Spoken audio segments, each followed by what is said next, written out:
Na terra de Canaã, vivia um homem chamado Jacó, que tinha 12 filhos, entre eles José, seu favorito, nascido dele em sua velhice. Jacó concedeu a José uma túnica de muitas cores, um símbolo de seu favor especial. Esse favoritismo despertou ciúmes e ressentimentos entre os irmãos de José. Um dia, José teve um sonho. Viu a si mesmo e seus irmãos amarrando feixes no campo.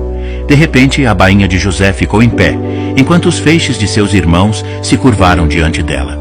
Quando ele compartilhou esse sonho com seus irmãos, eles o desprezaram ainda mais. Sentindo que José estava reivindicando superioridade sobre eles, então José teve outro sonho. Desta vez, ele sonhou com o sol, a lua e 11 estrelas curvando-se diante dele.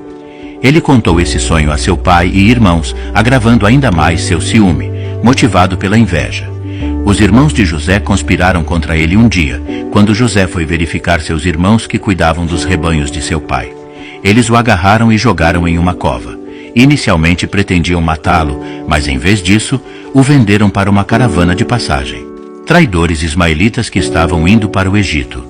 No Egito, José foi vendido como escravo para Potifar, o capitão da guarda do faraó. Apesar das dificuldades da escravidão, José permaneceu fiel e diligente em seu serviço. Sua integridade e competência chamaram a atenção de Potifar, que eventualmente lhe confiou a administração de sua casa. No entanto, a virtuosidade de José atraiu a atenção indesejada da esposa de Potifar.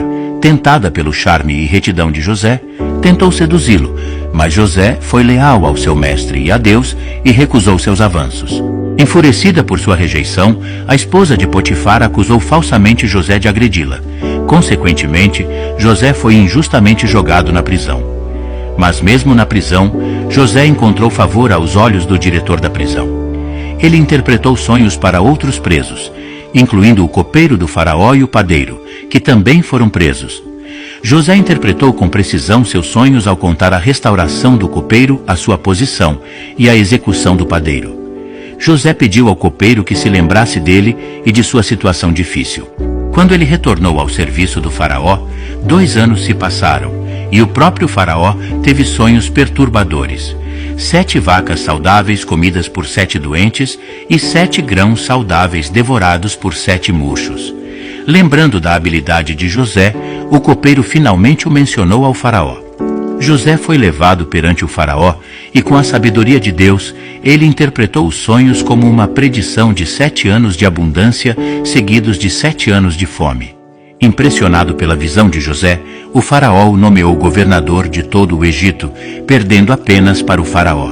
O próprio José se preparou diligentemente para a fome que se aproximava, armazenando grãos durante os anos de abundância. Com certeza, a fome atingiu não apenas o Egito, mas também as terras vizinhas, incluindo Canaã. Os irmãos de José, desesperados por comida, viajaram para o Egito em busca de assistência.